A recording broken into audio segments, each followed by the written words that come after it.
there, ref. That she got the ball. Yes, good afternoon, everybody, and welcome back to the Irish Hotspur with your boys Dave, Jack, Dermot, and Martin here today to discuss, and preview ahead of the big game today. I hope you've all had a wonderful Christmas. This is our last game of 2025. We do not play again till New Year's Day, so hopefully we can end 2025 off on a mini high and give us something to sort of clap about heading into the new year. But it's Tottenham, so we'll wait and see. First of all, Jack, how are you? Or we'll go down to Martin just quickly first. Actually, Martin, how are you? Did you have a good Christmas? Yeah, all good, mate. All good here. Merry Christmas, everyone in the chat. Hope you're all well, but yeah, not bad here, mate. Not bad at all. Good. Dermot, how are you? Did you have a good Christmas? Yeah, quite one, Dave. Merry Christmas to everyone in the chat, and Merry Christmas to you too. Come on, Spurs, don't let us down today, and let's end a year on a high. It would be nice. Something small to celebrate, I suppose. Jack, how are you keeping, sir? Did you have a good Christmas? I had a good Christmas. Hopefully everyone did. Hopefully everyone's having a good end to the new year, 2025, a special year for Spurs. Some highs and some absolute lows, really. So it's been a funny one for us as Spurs fans. It's been a weird one to grasp of all the years that we've spent together as Spurs fans. But looking forward to 2026, hopefully being a little bit more sane. Hopefully 3 points on the board would be massive. I don't want to end the year in 14th, if not lower. That'd be absolutely embarrassing. So hopefully we can get 3 points on the board. But guys, Thomas Frank did decide to give the players Christmas Day off. We'll start with you on this one, Jack. Whereas Pep Guardiola, on the other hand, he said he'll weigh his players on Christmas Day to make sure they're in optimum condition to be able to perform. Does that maybe highlight the difference between an elite manager and an elite club and a club that's maybe just drifting through the season? Because I know some would say, oh, Dave, that's very harsh. They deserve Christmas off. When you're 14th, I'm not sure you should get any day off, to be honest. I'm pretty sure you should be inside working on things. So where'd you stand on that one, Jacko? Am I being a bit harsh, maybe? Oh, you're on mute, Jacko. I don't know what my mic is all over the place. Not particularly. I think Pep Guardiola is known as being a micromanager. He's known as being a guy that is very particular about certain things. There was even articles I even saw when I was spending time with the folks over Christmas in the New York Times and in even the various sports newspapers that my family still gets to have in print paper. And they were even showing pictures of Pep Guardiola weighing in players and stuff like that. I had seen it on Twitter.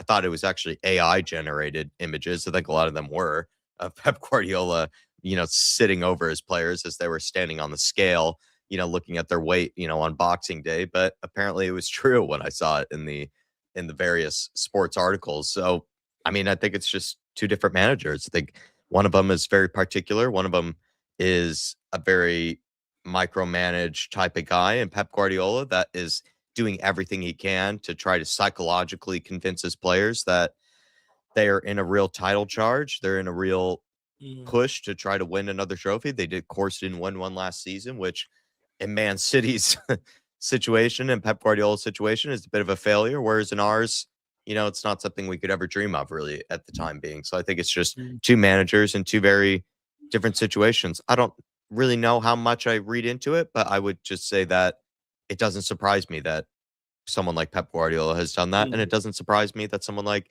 Thomas Frank, who maybe struggles a little bit to get on the good side of players from the looks of things from the outside. I'm not saying he's lost all the players yet, because I did think we saw a lot of buy-in from the Liverpool game. We've seen the buy-in from games before that.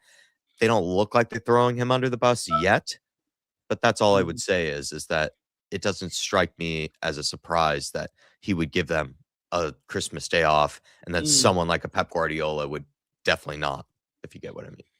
No, 100%. I get what you mean. And, when I heard, we were giving the players Christmas Day off and, Guardiola was going to weigh them, my initial sort of reaction was, well, they're challenged from Premier League title. We're sitting in 14th. You know what I mean? And, the first thing I sort of went to was winning culture, winning environment. But, I was trying to think in my own head then, is this about standards and winning culture? Is it about different personalities and different style of management? And I think, you probably... You were onto something there, Jack. With Guardiola, he tends to not trust players an awful lot. In that regard, he tends to micromanage everything that they're doing. Whereas I think Thomas Frank has done a different approach where he's probably looking to trust players, which I would think is probably a bad idea, given, that I don't think all of them are on board with what he's doing anyway. And hopefully it pays off today, but we'll wait and see. But I mean, Martin, where are you on it? Is this just winning culture about different personalities and style of management? I see it both sides, to be honest. I see where Pep's coming from, and he is elite, and he is a winner, and he don't want to take his foot off the pedal. Is Frank looking at it that the players are, probably could do with a day off and a refresh just to take themselves out of it? But then if that is the case, there's no excuses today. Yeah. So if we turn up and play badly, forget win, lose or draw, if we play badly, then it was a failed experiment by giving him a day off.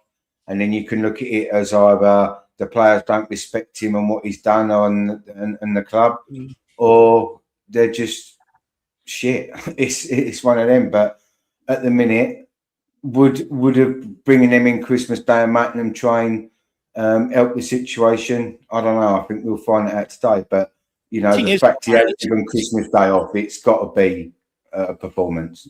The thing is, it's an easy one. Anyone that comes complaining to you, it's like, well, you're 14th in the league.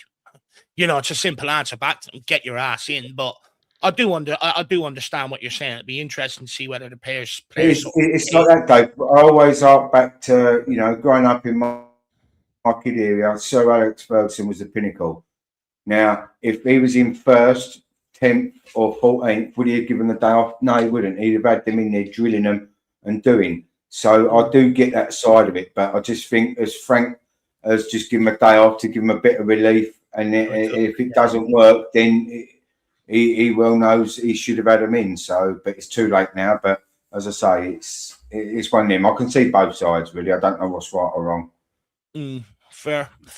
Dermo, let's kick this on a little bit, my man. I mean, look, coming off the Liverpool game, how are you feeling right now? Are you sort of more proud of the fighting intensity we saw, or more furious because it still ended in another defeat? I'm just trying to gauge maybe where Spurs fans are at heading in today. Do they see signs of positivity off the back of that Liverpool game, or are we still in the that sort of pressure environment?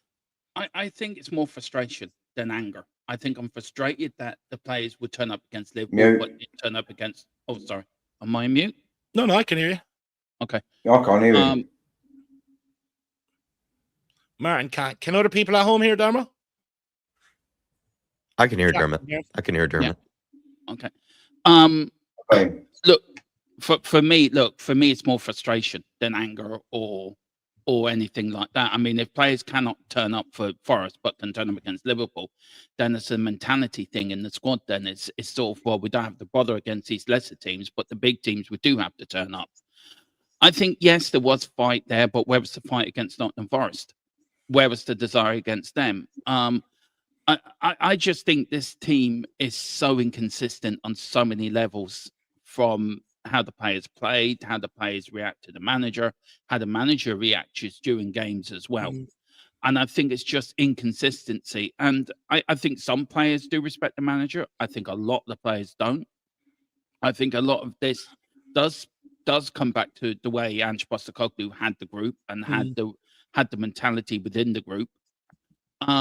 And I just want to see consistency. I just want to see them turning up today. If we can put in back up what we did good against Liverpool, but improve what we did bad against Liverpool and Forest, then there's signs of improvement. I just want confidence going into today's game against Crystal Palace, then, Dermot? Look, I'm always an optimist. You know me, Dave. I never back the team to lose. I may not like the manager. I may not like some of the players, but I'll always back Tottenham to win. I don't care if we're bottom of the league. With no wins, I will always be the eternally optimist that we're going to win. I want to win. Am I confident we're going to win? Probably I am, in a way, because it's a London derby and the record we've got against Crystal Palace as well. We've got a very good record against them, but we had a very good record against Fulham, and we didn't win that game, and that was at home. So I think part of my brain is heart says, yeah, we're going to win. Head goes, do you know what? Be careful. Be careful what you wish for, because if we lose today, and I think I have said this to you, I think, Dave, as well on the phone. If we lose today, lose against Brentford, and we go out the FA Cup against Villa, I don't think Frank will be here after that. No. And then we'll be out of all competitions, sort of, as you say, floating in the league. So I think today's a win more for Thomas Frank than it is for the players and us. I think it's him to prove to us fans that he can do it. And he's got 2 games. We've got game after game after game after game between now and the 10th of January. It's a very short turnaround. So he's got to prove to us that he can do this. Plus the Champions League games as well in that. So it's a big month for Thomas Frank. It's a very big month. It can either go one way or the other. But look, I'm the unholy optimist, Dave. Of course we're going to win. We're going to win 5-1. It's Tottenham Hotspur, and I'm never going to change. Fair. Yeah, but it was more frustration. Sorry for waffling, but it was more frustration, I think, I found over the last couple of games than probably anger or anything like that. Fair. Sorry for waffling. No, you're all good. You're all good. And Jacko, I mean, at this stage of the season, do performances still matter if results don't follow? I think that's been the frustrating bit, is the last couple of results. I mean, I think you and I maybe sway a little bit differently, but I think we have said that a lot of the last couple of performances felt like the players took a heavy burden or a heavy responsibility in the manner of the results than it really was just tactics or Thomas Frank getting the situation wrong. Like, I think he has been let down by his players in the last couple of results, but at the same time, what I was struggling with and what I said to you was there were far too many games at that stage by that point that I couldn't just put it down to bad day at the office type of thing, sort of situation, where I felt like he has gotten the tactics wrong. He has gotten the player personnel wrong far too many times before those last couple of games. So I felt for him in that in these last crunch games, I did feel like he got it for the most part right. You got the tactics mostly right. You got the players and the starting lineup mostly right. They just happened to let him down. But at the same time, it's like he had time to sort of have that credit in the bank, and I don't think he had any credit in the bank, to be honest, by that point. So I kind of felt for him in that regard, just because if he had credit in the bank, I think we would have just sort of brushed it off really and blamed it more on the players.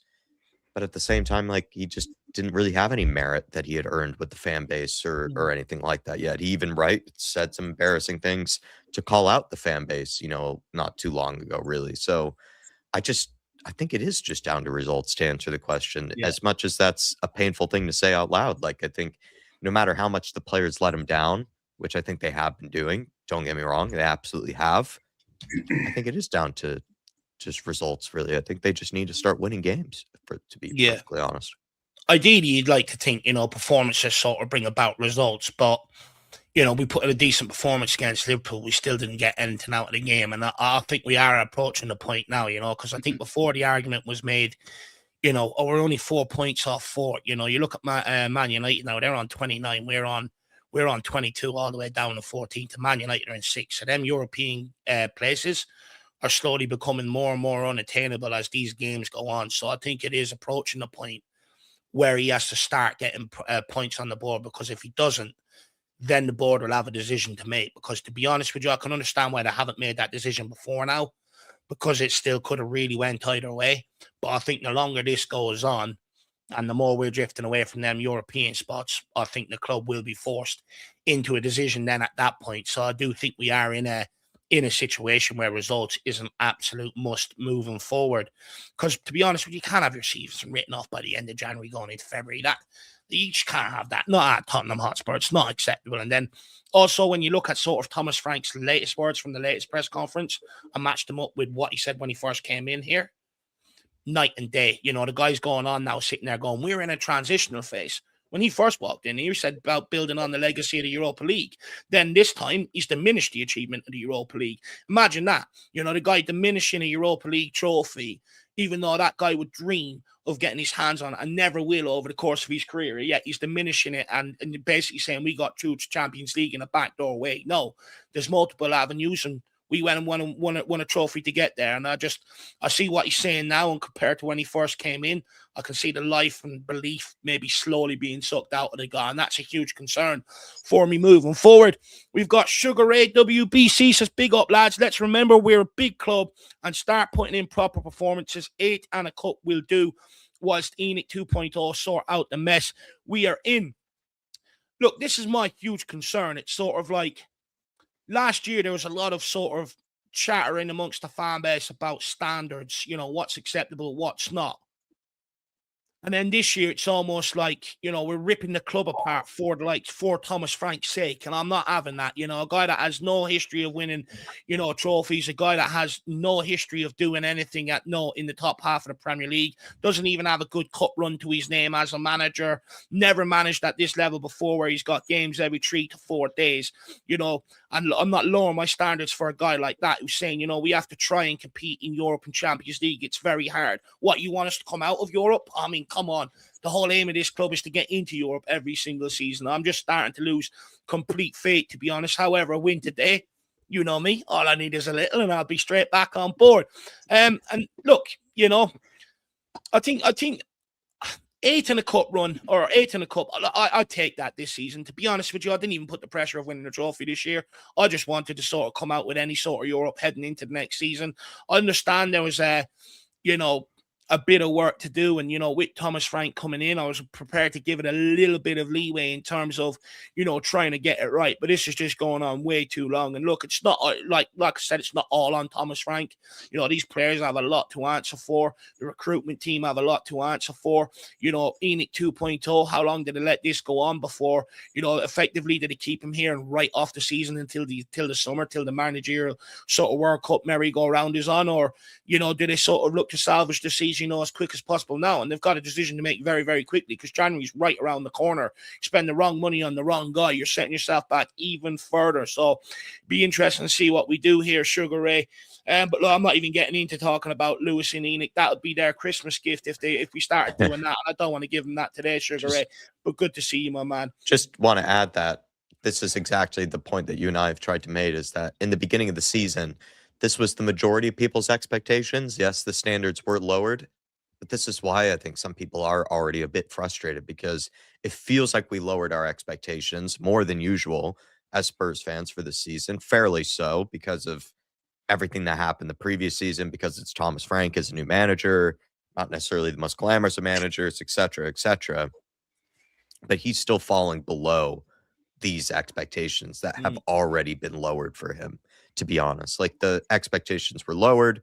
He's still following well below these already lowered expectations. That's why I do get a bit frustrated when people make it out like, oh, just be patient, just be patient, just be patient. It's like, I think we already were being patient by lowering our expectations. This guy is somehow, some way fallen even deeper below that, already by this stage of the season. So just want to say Sugar Ray's comment is kind of what everyone was expecting at the beginning of the season. So I'm very thankful for the super chat and very thankful that he's actually reminded us of that, to be honest, because that was probably everyone's expectation at the beginning of the season. Yeah.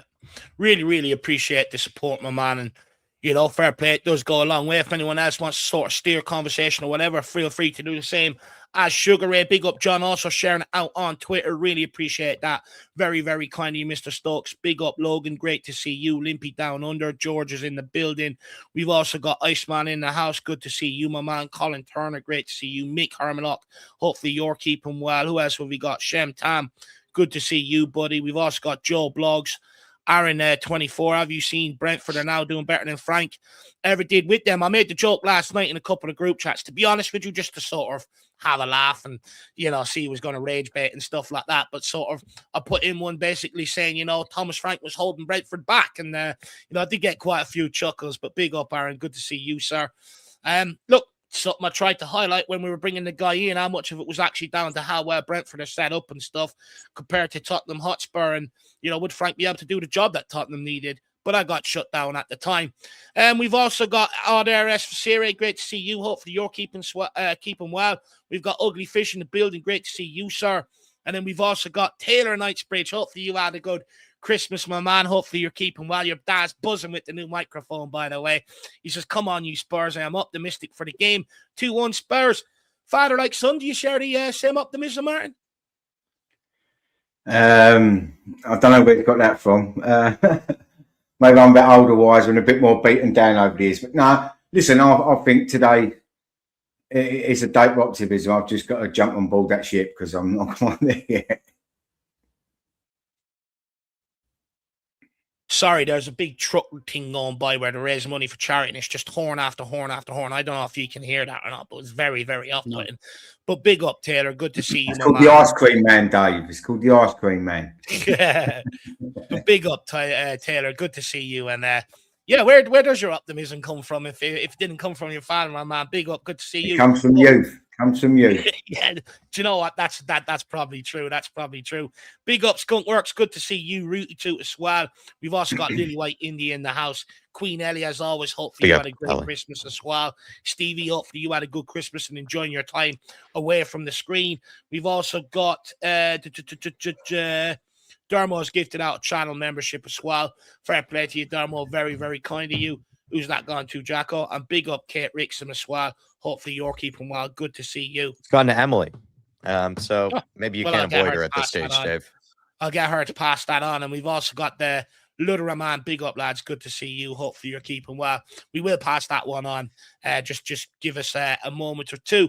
But guys, let's get in and maybe speak about discipline because, of course, we've got 2 players sent off against Liverpool. So, we see Xavi Simons sent off, Romero losing his head and then, getting sent off. And then also when you're still chasing the game, petrol fouls also killing momentum. That's something that is a real bugbear of mine with this team. When you're chasing a game and you're sort of bit on top, we end up giving away stupid free kicks and stuff like that.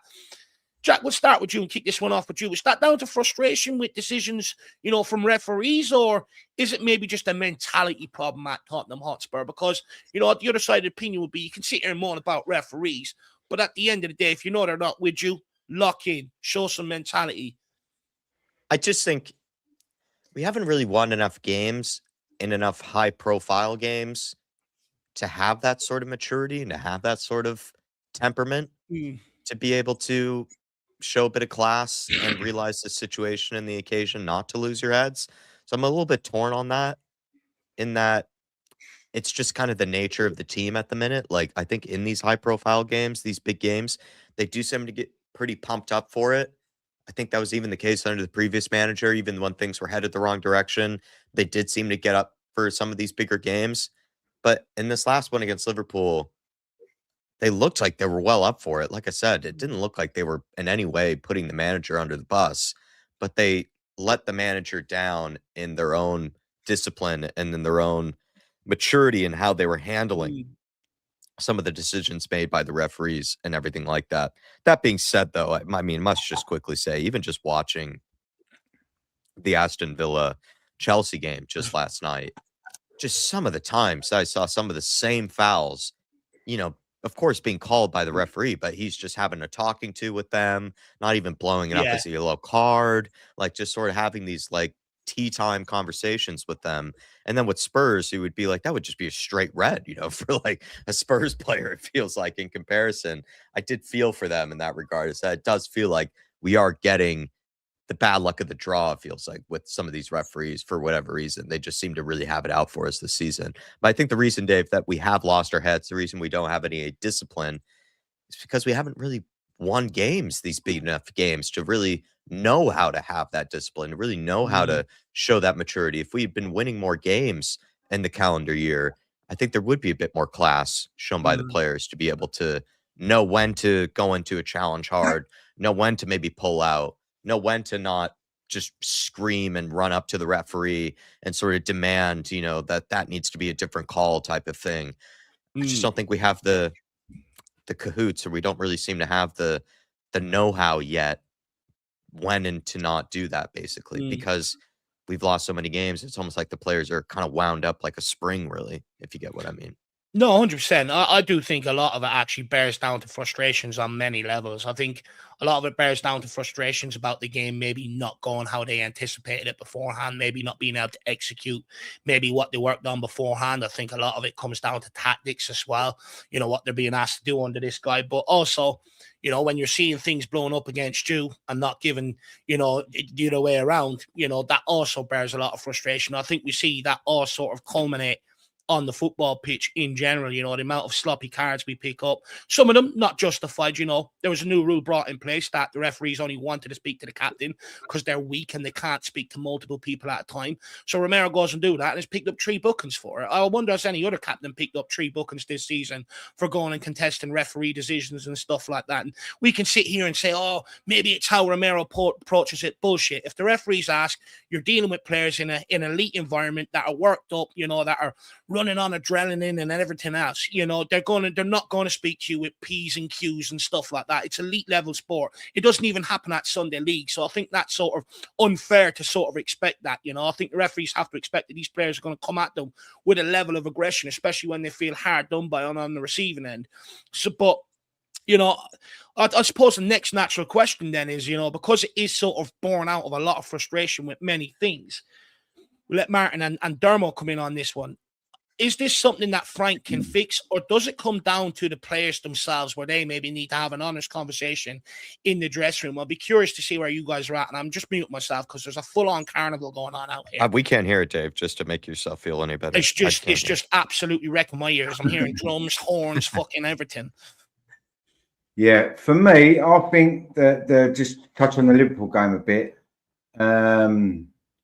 The refereeing, I'm not one to sit here. I don't like that, you know, oh, the referee costs us a game because you've got 90 minutes to sort it out and there's a few decisions in there.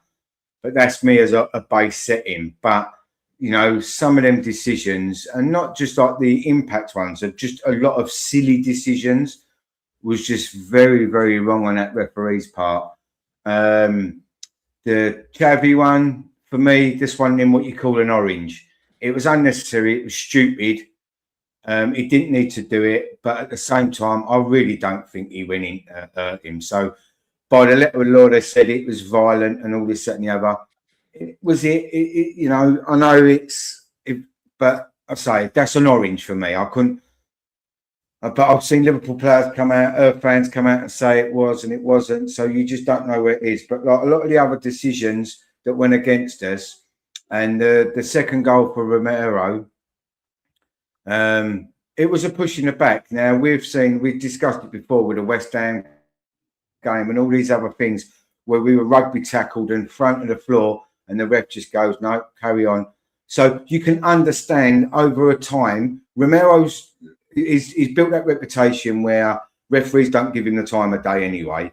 The pundits are all like, he's a liability waiting to happen, which I don't agree with. Like last year, his record was a lot better.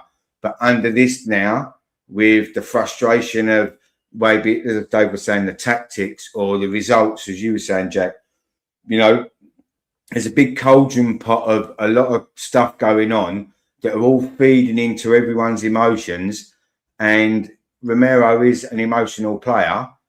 And, you know, he gives as good as he gets. So, you know, we can't say that. There's things he's got away with that maybe he shouldn't have got away with. So it sort of does, you know, even itself out a little bit. But the discipline side of it, I think that's coming from Frank as a mentality thing. And it can be stopped by Frank. And he can be told to him, listen, we do our thing, no matter what the referee does or our games pan out, however you think you feel well done by, or you ain't getting the rub of the green or anything like that. Mentality tells you, stay in the game, right? Keep 11 players on the pitch. Liverpool are here for the taking today. Let's just forget the half time. You know, we've seen what's going on. Let's put this behind us. Let's go forward. That can be instructed and taught and, you know, got rid of. But when it's left to fester, and the footage I've seen of Romero's first yellow card, I don't think he did too much wrong there. Obviously, when he's seeing the bits that are caught on camera, but he wasn't like screaming and shouting and like he was when he got the second yellow card. So he's got to talk to the ref. It was against him. You know, he's got to be able to argue the point. And the fact VAR didn't even look at it or entertain it or spend 10 seconds on it, you can understand his frustration as a club captain. You know, whether he said any swear words or he got a bit aggressive for the ref that he don't like and he's too quick to throw the yellow card out, we don't really know. But then as he's walking off, Frank's kicking off. So that's justifying when he got sent off, Frank's kicking off. So that's saying to Romero, well, yeah, he's just frustrated with me, so I've done right here. It's, you know, whether Frank likes it or not, or Romero likes it or not, I think it can be taught to be, listen, it's us here. We've got to protect us in as many ways as we can. Don't give the referee. I think if the players are being allowed to be frustrated and explode and come out, but I think it's down to the manager to put it right. You know, listen, you got kids in class. They want to be disruptive. You can't just go, oh, well, all right, it's all right, he's disruptive, so why don't you all be disruptive? Someone's got to pull rank at some point, you know, and whether that's coming from the top to Frank and say, look, listen, we can't afford to lose Xavi and Romero for all these games. And of course, the FA have gone after Romero and saying they want to make it worse on us. I don't know the outcome of that, but it's just so Tottenham, innit? It's, you know, and it's so anti-Romero. And I'm not his biggest fan, by the way, so I'm not sticking up for him. But, you know, if you're not being disciplined from the top or your boss and you're allowed to push that boundary, it's that same saying, it gives someone an inch to take a mile. And if they're allowed to get away with a little bit, they're going to keep pushing until they're told, no, you can't do it. So personally, it's not all on Frank, but he's setting the parameters of how they should be thinking, the mentality, and, you know, how they proceed to move forward in themselves as a team and as individuals. Yeah, I can see that. I can see that certainly through messaging, and, you know, maybe if players aren't carrying out what he's asking them to do, maybe dropping them. I can definitely see that. Dermo, do you agree with Martin's sort of observation there that, you know, it's got to come from the manager? Or do you think, you know, this is something that we see maybe under Ange Postecoglou and stuff like that, and, you know, maybe it's on the players to maybe sort this issue out? I think it's more on the players to sort out because they're on the pitch. Romero is the captain. He should be there telling players to calm down. Follow me as a leader. And if your captain's calm and sort of has a bit of that about him, then the players will follow. I think, yeah, the manager has it saying it as well. But my view in this, Dave, is I think they've changed the rules so many times over the last few years in the Premier League on refereeing and what's tackle, what's not a tackle, what's this, what is that. I think it's all becoming too confusing. When were the days when you put in a tackle, it's a contact sport. Football is not a non-contact sport. There's going to be tackles. There's going to be pushes. There's going to be this. It's heat in the moment stuff. And adrenaline, as you said, adrenaline is pumping. Players are not robots. They're humans, so they are going to have emotions. I think I just want to see consistency.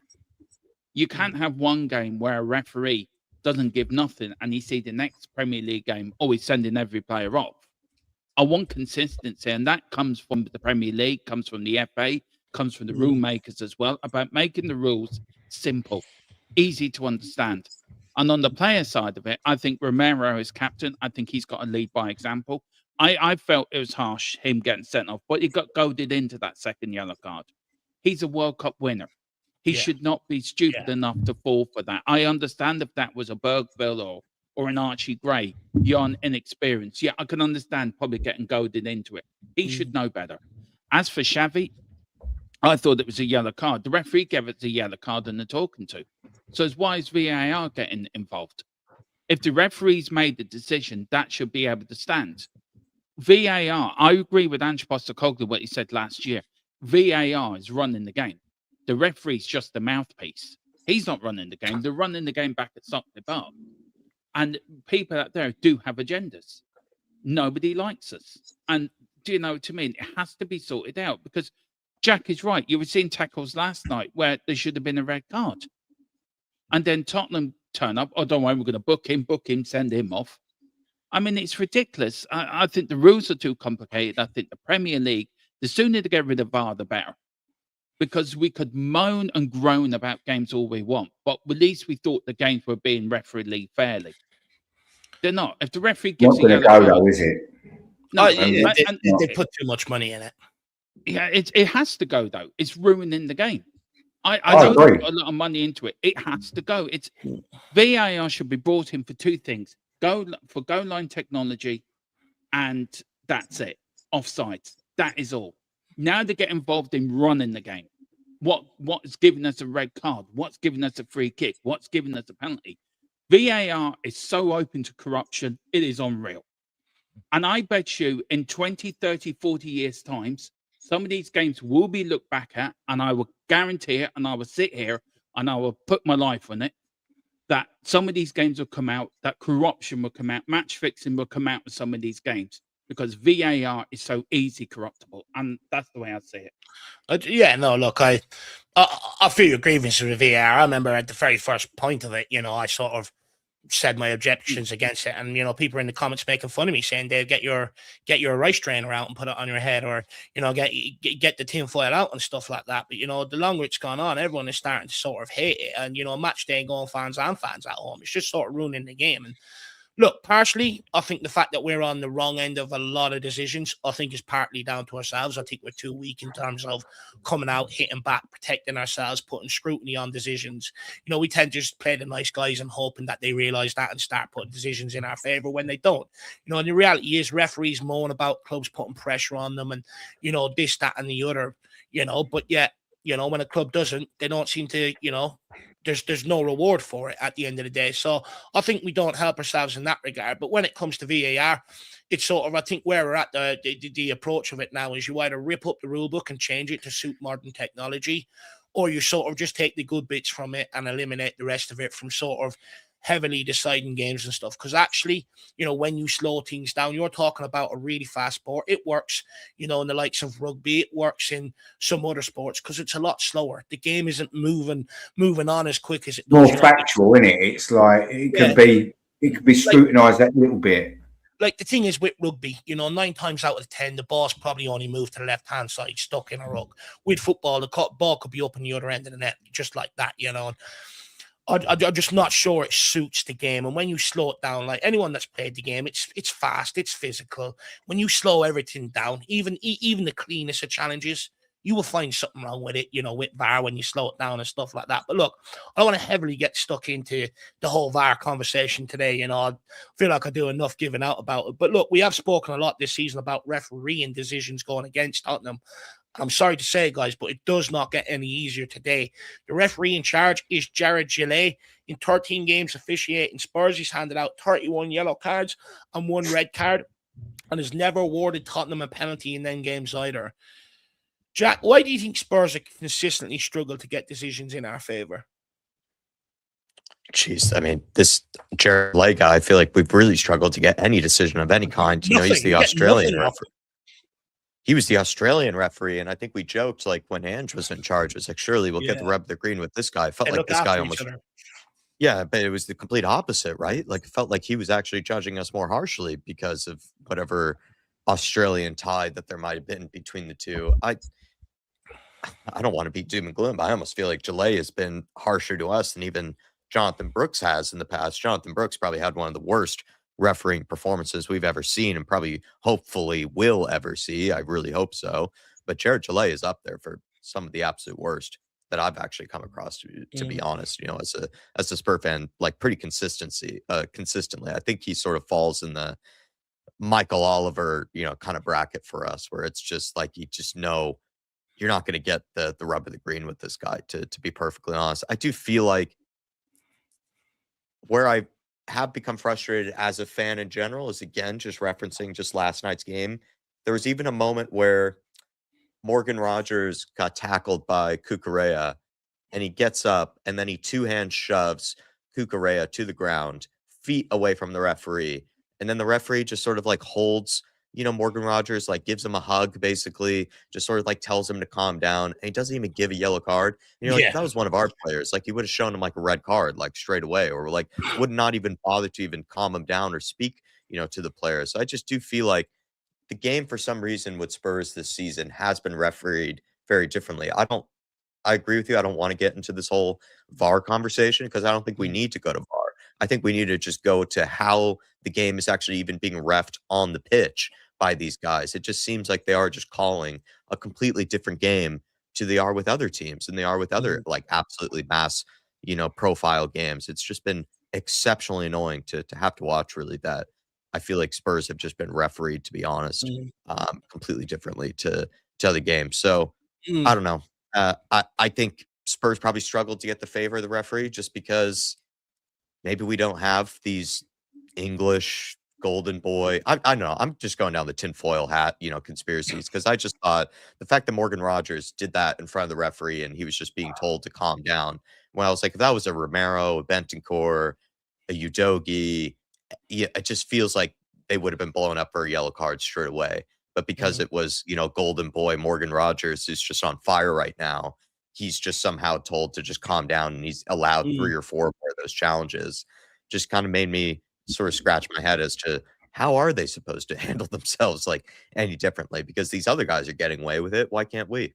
Is the way I've sort of looked at it. Maybe we just need more Cole Palmers in the team, Dave, and more Morgan Rogers in the team, because there does seem to be an exceptional bias, in my opinion, towards maybe in particular, sometimes English players seem to sort of get the rub of the green more than maybe the Romeros of the world, who of course aren't, your typical England national team type of guys. But I'm just now, I'm dipping out towards the tinfoil hat conspiracies. So I don't really like even coming up with it. It's just, I can objectively say we are being refereed very differently to other teams.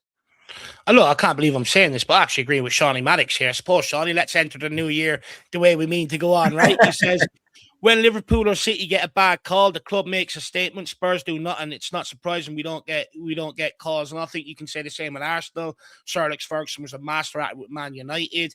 Jose Mourinho was a master at it in his pre-match press conferences, and stuff like that.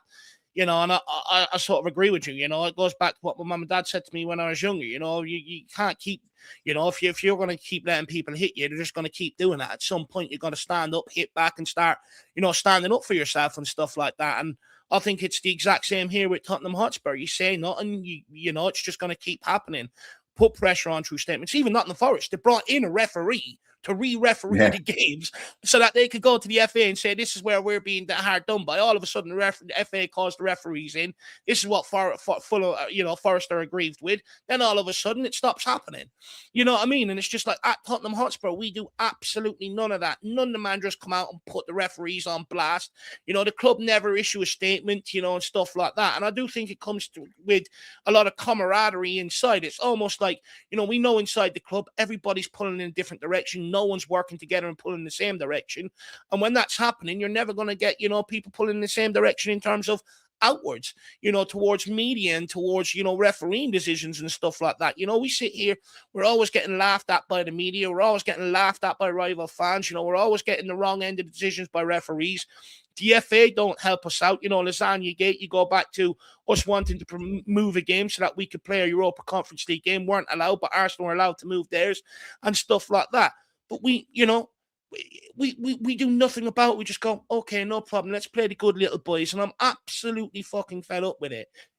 We can sit here and say we won't fight from the players on the pitch and stuff like that.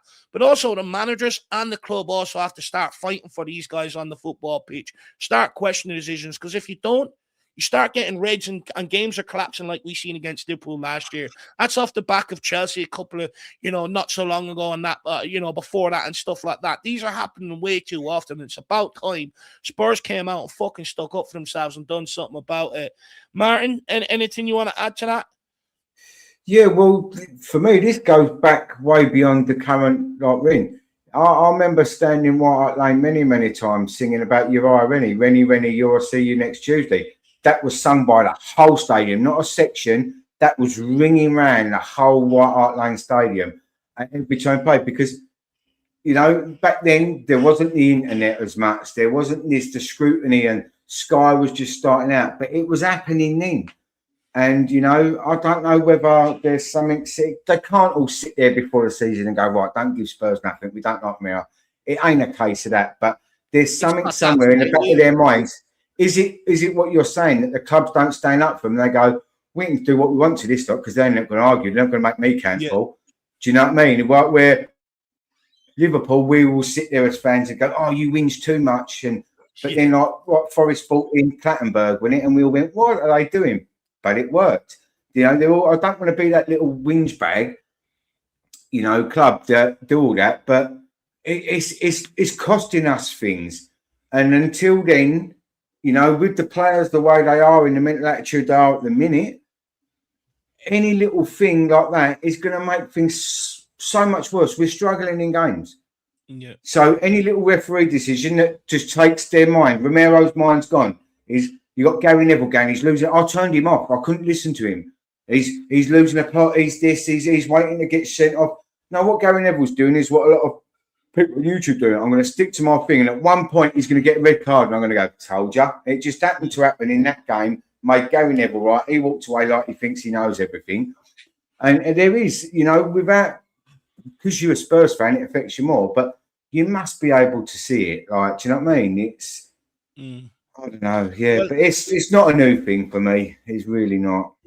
It's not, but it is something the club really, because this can be the difference sometimes between winning a trophy or not, refereeing decisions going in favour, surviving relegation or not, getting into Europe or not, and at the end of the day, the clubs that will put the pressure on the referees and call things out publicly, you can guarantee, to your point, Martin, them referees are going in very cautious of what they're giving against them clubs and will tend to give them the rub of the green, the decisions at the end of the day, whereas the Spurs that don't, the clubs that don't kick up a fuss about it, they're just every week doing that. He started getting 5 minutes extra every week.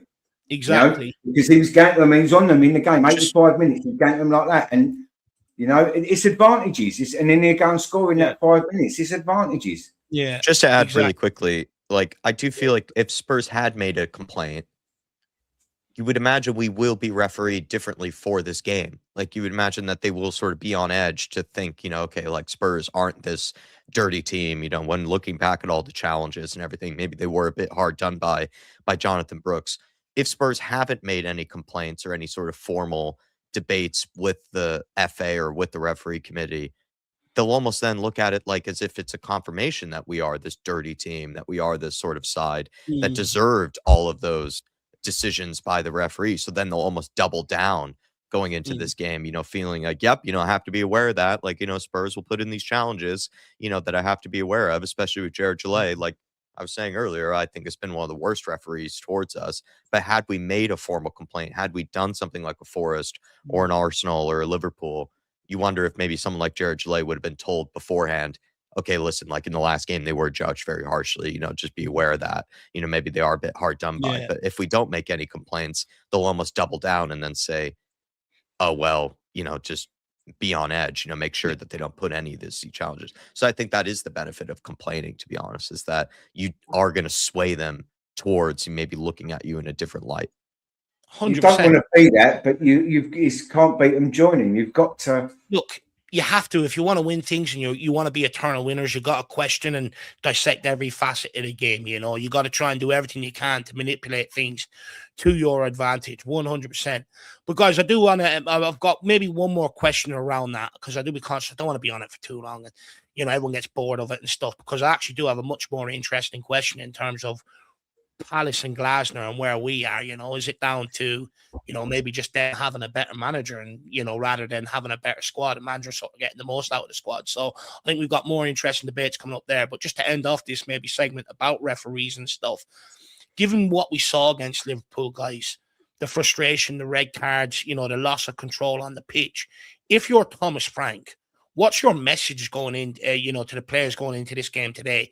Given what I said about it is Jared Gillette, 13 games he's refereed Spurs, 31 yellow cards, 1 red, is never awarded a penalty. If you're Thomas Frank, what are you saying to these players then heading into today's game? Because it's a bit of a tricky one. It can very well implode again here today. Keep your heads. Just keep your heads. Go out there, do your jobs, and keep your heads. Don't get involved in any scuffles. Don't let them drag you into the game they want you to play. Keep your heads, do your jobs, and keep to the game plan.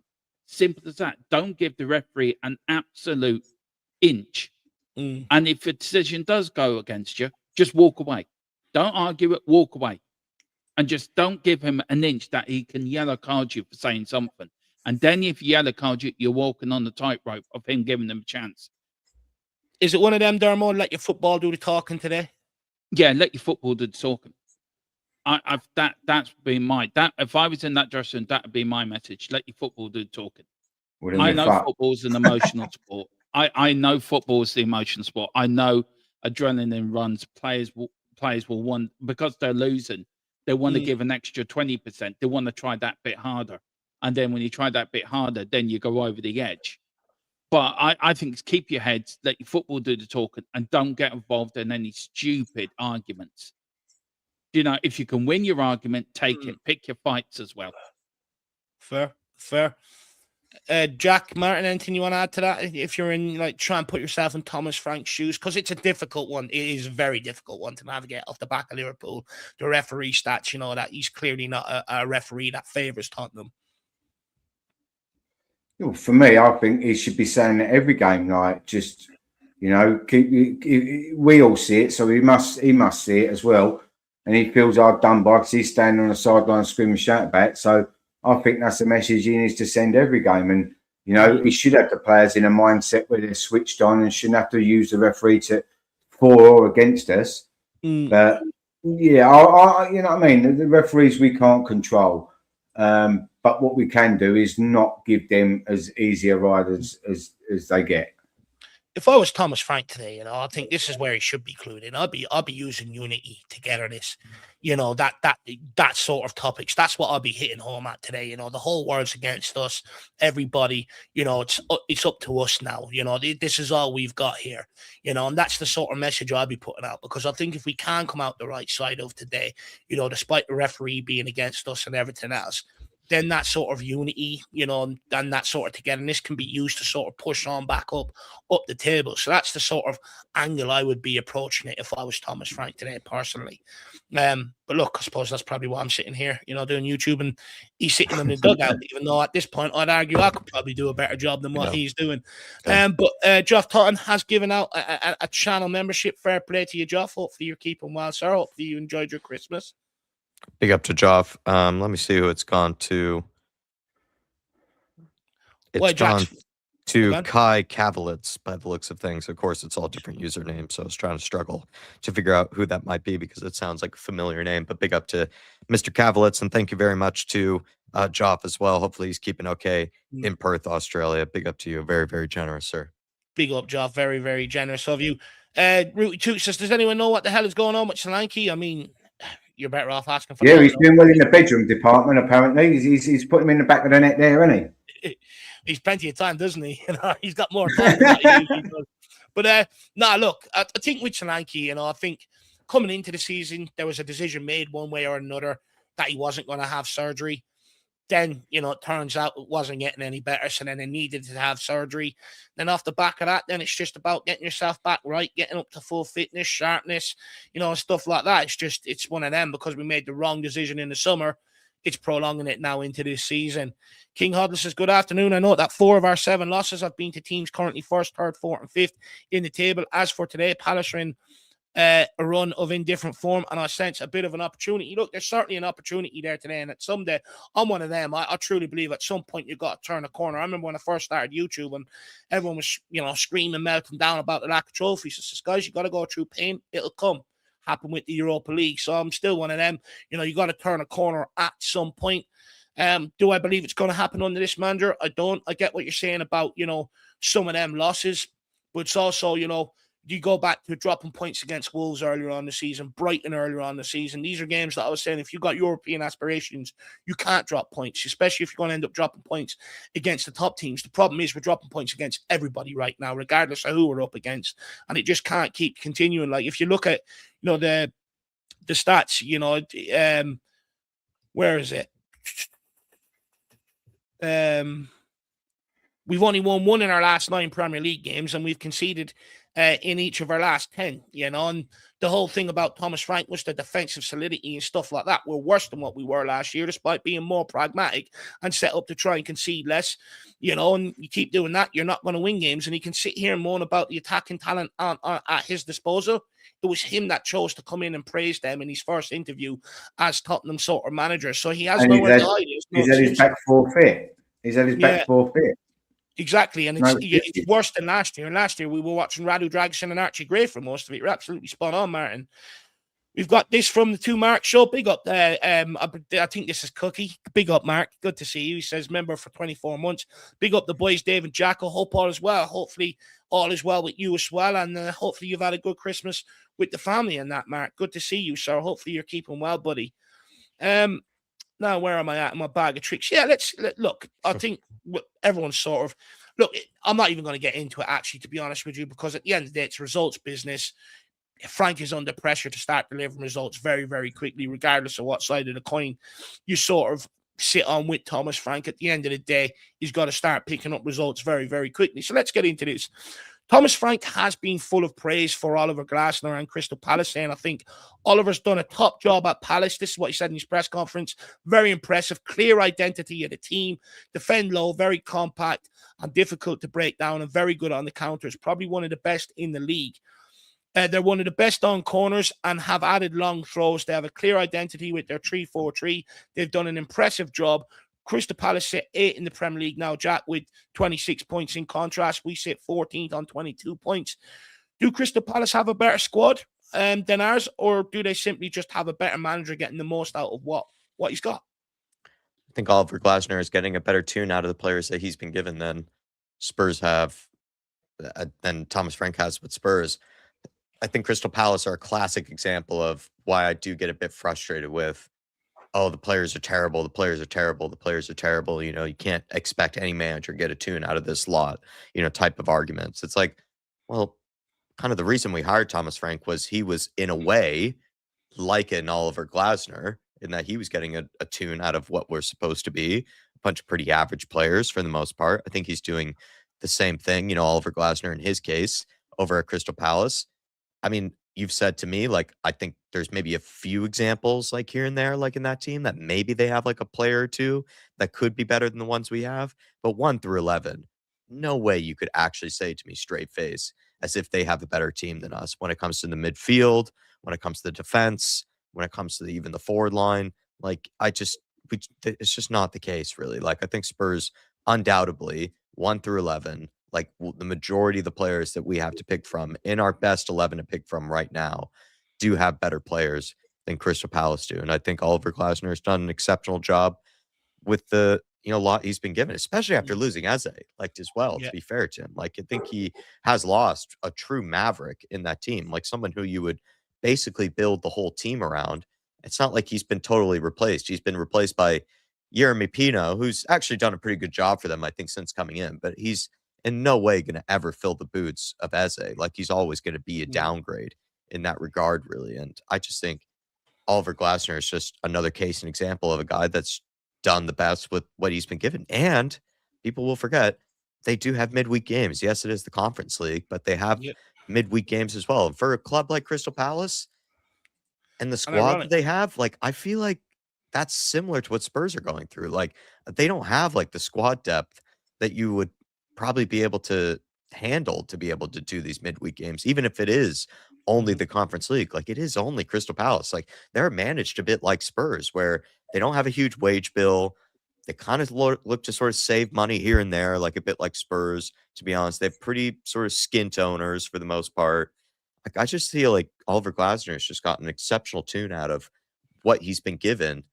And Thomas Frank just simply isn't, to be perfectly honest. But at Crystal Palace, I will say this. They have had some times where they've had some pretty shocking results, and it's not under the limelight like it is at Spurs, to be honest. I think that's part of it with Crystal Palace, is that a bit like Brentford, when you lose a game or two, no one really notices. Where at Spurs, when you lose a game, everyone notices, to be honest. So I think that is also, I will give Thomas Frank that bit of credit there. Is like the attention you're given is so much more than it is at like a Crystal Palace, to be honest. No, 100%. But I think, you're absolutely spot on that he's just doing a much better job with Thomas Frank, to your point. Look, the first point is, many people look at our squad now and say, oh, we get rid of at least 15 of them. If you think this club is changing 15 squad players for one manager, think again. It's not going to happen. They will keep going until they find a manager that can work with 15 of the squad and then maybe look to replace 7 or 8. But they're not going to replace 15 for a manager that's sitting 14th in the table. It's just not going to happen. At that point, it's just clear that it's not working and you have to go again, in my opinion. But also to your point, Jack, you know, they are competing in Europe. Shows how good Ollie Glasner's done. He won them a trophy, got them into Europe. When was that? When has Palace ever been in Europe before that? You know, not in my lifetime. You know, which shows the job he's done. And the thing is, the guy wants to leave Palace and is refusing to sign on a contract because they didn't back him in the summer. But yet he's still yielding results. He's still managing to manage midweek and Europe. You know, better than what even Ange Postecoglou done, to be fair, last season and stuff like that. So I do think it shows that if you bring in the right manager and he's getting the tune out of the players, that's the guy that you need to back. And I think Palace will probably regret not backing him in the long run. You know, to your point, they've lost Eze, their main attacking player this season. Still going out there and they're still sitting up there, top half of the league, still sitting up there fighting for European places. And I'm sorry, but we have a better squad than Palace. We just do at the end of the day. And, you know, it just goes to show that their manager is maximizing the maximum out of everything they've got. They don't have a massive stadium like we do. They don't have a big comfy training complex like we do. They don't have transfer budgets like we do. Even our wage bill is higher than theirs. I take your point that, you know, they are similar where they look to scrimp and scrape like us and stuff. But, you know, it just goes to show that what a good manager does in terms of maximizing and squeezing the best out of everything he's got, compared to a guy that's now sitting here telling us we're in transition, despite at the start of the season telling us we need to build on the legacy of winning the Europa League. It's absolutely madness. And, you know, I think it's very important to highlight, you know, how, you know, what Glasner's done with Palace, you know, compared to maybe Frank coming in at Tottenham Hotspur. To King Hoddle's point, just going to say that, like, to King Hoddle's point, just quickly, would you really take Mark Guehi? As much as I like Mark Guehi, would you really take him over Romero, Van de Ven? I'm pretty sure you wouldn't. Like, they're world-class defenders in comparison to Guehi. Like, he's a great player, but is he really world-class? Personally, I don't think so. If you look at Maxence Lacroix, he played for the same team that Van de Ven did. Spurs bought Van de Ven before they bought Maxence Lacroix, and they also came at 2 very different price points for a reason, because one is clearly a better player than the other. In the case of Daniel Munoz, he moved to the Premier League at like 27, 28 years of old from like Genk, I believe, of like all clubs as well. So the guy was like a bit of a bargain and also a bit of a risk in that you're buying someone towards the prime of their career who's never played at the level of the Premier League, and he's gotten a massive tune out of him. And as much as I like Mateta, he was at Mainz, you know, and he was at all these other clubs in the Bundesliga, and it was like sort of a bit of a just a run-of-the-mill Bundesliga striker, and he's gotten an absolute tune out of him. Even though he is a bit of a donkey, he's gotten an absolute tune out of him. So to be honest, like, I just find, you know, these arguments that somehow these players are as good as the Spurs players to be perfectly ludicrous, to be honest, just because I think any other manager would look at our players and know for a fact that they are by far better than these Crystal Palace players. At the moment, we would say like, oh, like Guehi's so much better than Van de Ven, so much better than Romero, whatever. The only reason we're saying that is because right now we're losing so many games that it makes it look like these guys are somehow worse than what they are over at Crystal Palace. I find it to be ludicrous, to be honest. But again, I also think it speaks to how good of a job the manager's done. Like, I'm not being funny, but before Munoz went to Palace, no Spurs fan was screaming to sign him. Neither Lacroix. Adam Morton, maybe he was on Spurs' list, but no one was screaming for Spurs to sign Mateta either, you know, when they went and signed them in the market and stuff like that. You know, I just think it actually speaks to how well the manager's done, you know, that, you know, 5, 6, 7 of the Crystal Palace players could potentially get big moves this summer. You know, that's unheard of at Crystal Palace. Usually you have 1 or 2 you'd pick, but never 7 or 8. And I just think it goes to show how much the manager's extracting out of them and stuff like that. And I think, you know, what you're seeing with Palace, to be fair, the reason why they're managing so far Europe in the league is they brought in a manager to do that. You know, we brought in a manager that doesn't have that experience. And look how we're failing to do it. So again, I think, you know, you can sit here and make all the excuses, but you can't deny this guy is doing a much better job at Crystal Palace. He's got better experience than Thomas Frank at handling Europe and the Premier League, or Europe and league football. And look where they are compared to where we are. And I think it should be a real slap in the face that Thomas Frank is just not the guy guy moving forward, to be honest with you, because we just have much better resources than Palace, a much better squad, a bigger squad. No reason why their manager wants to leave is because he feels that he doesn't have the squad to be able to kick on, and the board really let him down this summer. So, despite all them frustrations, he's still getting the maximum out of it. So I think, it should be a huge slap in the face. Look, Marin, to continue on this maybe squad debate, should Spurs even with this squad that we have right now ever be looking up at Crystal Palace in the table? It's unheard of in my lifetime. Well, if you look at this season and last season, you'd say we're punching below our weight and they're punching above. But at some point, does that become real where we are where we are and they are where they are? And I think the difference in that is, on paper, I think our squad are better. But if you go to a team and a squad and plan for their manager and that, they're leagues above us because they buy into everything he's doing. He went in there when they were in a bad way. And he went in there and he sorted it out. And then if you watched them when they was going up to lift the cup at Wembley, I think it was Mateta or someone was at the front. He's going, this is the man, this man done it. He was putting everything at Glasner. Not the team. He was just like giving it, all this. They have bought into 100% of what he's trying to do. And they will run through walls for him. And, him himself, he come out and denied the fact that he said, if you sell Gay here, I'm going. But has yet to do that for a bit of PR. But the fact is they didn't back in. They sold him, sold his best players. And he's doing a fantastic job, I think. Their money resources, their crowd, their sponsorships deals will be lower. All the little things that come into that pot that allow you to have bargaining power to pay the best players, to pay the transfer fees and all this, that and the other, they are well below us on that table. We're meant to be this super giant that have got these revenues coming in from here, there and everywhere. And yet we've got, mediocre players. We've got no superstars. We've always had Harry Kane, Luka Modric, Gareth Bale, Sonny. We've always had someone, go back to Ginola, Gaza. We've always had someone we can pin our hopes on and go, he gets out of the shit today. We're looking out there now going, well, we've left Johnson out. He was our best scorer last year. But if we put him in, what's he going to do? If he don't score, he ain't done nothing. That's where we're at. And yet we're meant to be this global super giant. And, we've got the boxing, the this, that, the other.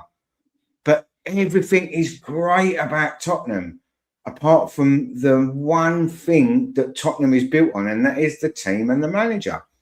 And we're lacking behind, and it's going to take a long time to get out of it. There's no quick fix. If Jurgen Klopp come in tomorrow, he ain't going to sort it out. He'll get us going and get doing. Do you know what I mean? But there's just so many problems there. So if you strip all the stuff back and you just put 25-man squad and manager against 25-man squad and manager, Glasner is doing miles better, and they're buying into it. That's the thing. If our players bought into the manager, you would see a difference. I ain't saying we go on be challenging, but you would see a difference because they can't be this bad. I know the results show it over the last 2 years, but surely, it has to be that they will run through walls for him, and like our players are walking off this pitch and going to him, fuck off. Can't be bothered with him. Do you know what I mean? So, so say, take away all the upstairs, all the money incomes, all that out there, and just go Subutio, 25 against 25 with their manager. We ain't stacking up to him. So then it comes down to the managers getting a tune out of the players, and they're punching above their weight, and our manager is not getting a tune out of our players, and we're well down where we are. Fair. And look, Shawnee says, how long has Glasner been there? Palace is playing more like a settled team. Yeah, he's been there just under 2 years. Not that long. I think the thing everybody misses is he won a trophy in his first season, something that Crystal Palace fans could only ever have dreamed of. He's just that, it goes to show how quickly he got a tune out of these players. And I think that's the point everybody misses. Like, I actually admire the stance. So we've got to back a manager. But honestly, we're backing the wrong manager. People wanted Josie out when he was in a cup final and 7th in the league. People were screaming for Conte's head when he was 4th in the league. We sacked Nuno when he was 8th in the league. And this is the guy we want to take the stance off, who has us 14th. Big thing that everyone says, we're not 17th. That was a big running joke at the start of the season. We're 3 points above it, or we're 3 places above it. And I think only a couple of results away from being down there very, very quickly. At the end of the day, I admire the stance of backing the guy, but I'm not prepared to sit here and back the wrong guy. At the end of the day, we can sit here, say time, patience, this, that, and the other. It's a relationship at the end of the day, and what he initially does at Tottenham Hotspur dictates the time, the patience, and everything else. And what he's done is brought us down to 15, out of the League Cup at the first sight, and we're struggling to get outside top 8 of Europe. But given how the fixtures were actually set up in Europe, gave us a massive chance to try and get out in terms of the top 8, regardless of these little fixtures that we've got coming up. So for me, we could sit here and say about time and patience. It doesn't fix everything if things are wrong from the very beginning. He walked in setting about putting in a defensive structure. Despite having his back four available to him most games, we're conceding more than the makeshift back four we had put together in seasons gone by. Despite bringing more forward players in here, 3 may I add, of a much better quality than what other managers have been given in years gone by, we are even less toothless than what we have been before going forward and stuff. It's just clear indications that things are not going right. And time and patience with this guy, in my opinion, is not going to be the answer. That's where there's a lot of mistakes. In the there's a lot job. of mistakes there as well, isn't there? There's just a lot of mistakes all over the pitch, which has got to come from coaching and how they're setting up and what they're being told to do. Players not being in the right places, or players just playing bad passes. But there's a lot of mistakes. He joined Crystal Palace in 2024 in February, which is already towards the tail end of the season anyway. And then last season was his first full season at the job. And then he actually won a trophy with them and got them into Europe. And now he's a quarter or a third away through this season. So in a sense, just breaking it down, he's actually probably been in the job in less time than even Ange Postecoglou was at Spurs. And look what he's been able to do in that time span. So this is where I come from, where it's people are just saying things like, just show patience, just show patience. It's well, look what Oliver Glasner has been able to do in a pretty short turnaround over at Crystal Palace. He's all of a sudden made them punch well above their weight than they have in 10 plus years, Dave, if I'm not mistaken. Consistently, isn't it? But that's only taken him a year. It's only taken him a season and a half. Less time than even Ange Postecoglou's been there. And he's probably Crystal Palace's greatest manager in over 10, 15 years, the guy. So probably the greatest manager ever, actually, to be honest with you. And he hasn't even had the backing that Spurs managers have gotten, stuff like that. Like I said, I admire the call for time and patience, but what we giving time and patience to? You're giving it to nothing. There's so many signs that this is going the wrong way, and all of a sudden everyone's sitting here going, our squad's useless, rip it all up, time and patience and everything else. Being proactive is what's going to fix this. And you start by getting rid of the manager, bringing in a new manager and backing him this January, bring in a couple of players, see what he can get out of it between now and the end of the season. If he's the right guy, fine. If he does a good job between now and the end of the season, brilliant. Keep him in the dugout. If not, then you've got a Managerial World Cup merry-go-round going on in the summer. Make another decision there. But the reality is, we took a gamble bringing in Thomas Frank into this football club. A lot of factors that I highlighted at the start. What made him more effective at Brentford was he had 7 days on the training pitch. What most people forgot out there is Tottenham were in Europe, and he was never going to have that at Tottenham. Since then, he's moaning that he doesn't have enough time on the training pitch. Pretty sure he knew that walking into the job. Another thing I said he had to do is he can't copy and paste what he done at Brentford. There's useful assets he can bring, like the solidity across the back line, the throw-ins, the set pieces, but he has to change his style of play. He hasn't shown he can do that, and for me, it's just, what if I think back to all of my original concerns, and then I also asked the question about how much at Brentford is actually how well the ownership and their scouting model is fit for purpose and stuff, and how much credit do they get for the natural development of players, because that's the way their scouting model is set up compared to Thomas Frank. And I think what you're seeing at Tottenham is Thomas Frank hasn't really developed anyone, and that was another thing many people said he would do walking into this job and stuff like that. And for me, he hasn't answered any of the questions I flagged in the summer. He hasn't ticked any of the boxes. And that's why I'm sitting here going, he's got to go. I think the people that are sitting there going, give it time and patience, I think half of it is frustration towards how many managers we've been and burned through. But the reality is, I think I'm sitting here now going, Well, why didn't we show patience under Jose or show more patience under Conte? Two managers that have CVs that show what they can do with a club with a bit of time, patience, and financial backing. Now we've backed ourselves into a trap as fans, where now we're backing a guy that is just not good enough and doesn't know how to handle a club of this 100%. magnitude. It's absolutely crazy. And like I said, I admire the stance, but you can't do it behind the wrong guy. You're only going to fall further and further. I'm only saying this because 5 minutes ago in the chat, you were seeing people say things like, oh, look at the patience that Crystal Palace have shown Oliver Glasner. It's like they've shown no patience at all. Like he's only been in the job for like a season and a half. Like he's just been able to deliver quite quickly in terms of results and in terms of trophies. Like it's not like you can make a case that, oh, they've shown him an incredible amount of patience. Like for a Crystal Palace manager, he's only been in the job for really only so long when you really look at it. Like I said, he's been in the job less time than even Ange Postecoglou was at Spurs. And at the end of the day, we chased Ange Postecoglou out of the job in the time that he was at. You know, he was living on borrowed time, it felt like, at Spurs by the time that he won the trophy for us. So that's all I mean is that there's the patience argument seems to fall flat on its face when you actually look at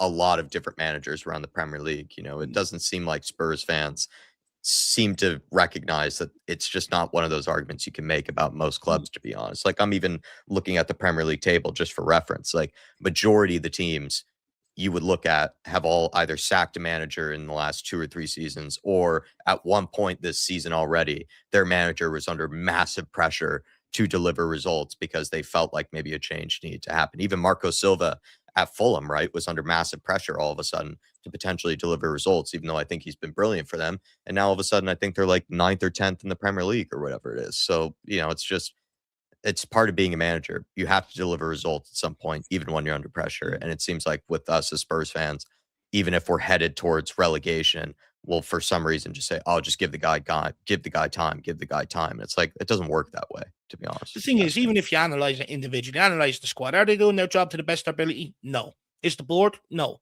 But is Thomas Frank? Certainly not. You know, at the end of the day, you know, you got to analyze here what he's here to do, and he's failing right now. Anyway, Dermo, anything you want to contribute onto the Thomas Frank discussion there? And yeah, then, there's I'll throw another question out there off the back. Yeah, there is a few things I want to add to it. This again is another flavour of the month. I don't know. We're after the Bournemouth manager at the beginning of the season. He was the flavour of the month. Some other manager, Marco Silva, was then flavour of the month. Lansden's now flavour of the month.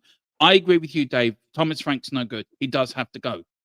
But I also feel, if you look at the summer transfer window, where is the board? Where was the board to buy decent players? Where was the board to buy a striker? Because we knew that needed to be an upgrade. Where was the board to buy a left back when we needed that as an upgrade? Where was the board to buy a midfielder when we knew that was needed as an upgrade? It's just, again, we're just going through another, because Glasner's doing so well at Palace. Oh, we want him as our manager. But no one sat here and said that, though, Darmy. You're arguing something no one said. We're just highlighting. No, Dave, you said that. You actually said that in the summer. Your words were, we're going through, I know like, the Bournemouth manager is another flavour of the month. You have said that. So I'm only saying something you've said. And like, this no. My point is, no, this is my opinion. Listen for a second. Calm down. No, hang on. This is my opinion. What I'm saying to you is, I've sat here very quietly. Yeah, I know you have. What I'm trying to say to you, Dermo, relax for a second. What I'm trying to say to you is, you said that in the summer. What I'm saying to you is, you're arguing a point that no one has sat here and made on this panel today about Ollie Glasner. What I read out in the press conference is what Thomas Frank actually had to say about Ollie Glasner. Mm-hmm. And the conversation we were having is, Ollie Glasner is maximizing the potential, and everything else out Crystal Palace compared to Thomas Frank at Tottenham, despite Tottenham having more resources, everything else better available. But not one person sat here and said today, they want Ollie Glasner in the job. So you're arguing something that no one said. That's my point. Hang on. I might what you said in the summer. So I've sat here very patiently, said nothing. Everyone had their say, and I sat here very. This is my own opinion. This is nobody's opinion but my own. Okay, we're doing this again and again. We keep going after managers. We think they can do a better job. The only time any manager is going to cope here at Tottenham is when we get a new board. This board is actually holding us back. Yeah, okay, so I made a mistake, but I'm just going by what I'm thinking about what he said in the summer. So if you want to say what I said in the summer, actually say what I said in the summer, not what you thought I said in the summer. Okay, well, people can make mistakes, Dave. Okay, I'm going along the line. People have said this. on more than one occasion. We keep going after manager after manager after manager. Let's go out. Let's get a new board in first. Let's get that structure done first. No manager is going to succeed here. I don't care if you can get Alex Ferguson in or Klopp in. No manager is going to succeed until we get a board that's willing to back a manager in properly with players that he wants. And that's never going to happen. We at Tottenham are never going to succeed. And it doesn't matter what we want. We will want every manager down the Premier League. Are they going to take this as Spurs? No. Because we've had Conte, we've had Mourinho, we've had other managers that are winning managers. Did they succeed at our club? No, because they weren't backed and they weren't backed properly. It doesn't matter. And we've now been reduced to Thomas Frank, who I think should go as well, because I'm sick of his football. He's tried to bring in a Brentford style of football that doesn't suit our style. And it's frustrating to watch. So everyone should take responsibility. And I think the board should take the biggest responsibility because it's 24 years of mismanagement. You know, we had winners in this club. We're supposed to be this massive club that have been winning FA Cups. We were the most winners of the FA Cup up to 91. But we've just stagnated. And enough is enough. And I just feel if we get Glasner in, if we did get Glasner in, is he going to improve stuff? Yeah, for about 6 months. And then it's going to be the same old story again after a summer window because he hasn't been back because the board won't spend the money. We can buy all the players we want. We can sell all the players we want until the mentality changes at the football club that we are winners and we are a big club and we act like a big club. We're never going to go anywhere where we want to because we haven't got the mentality to do it.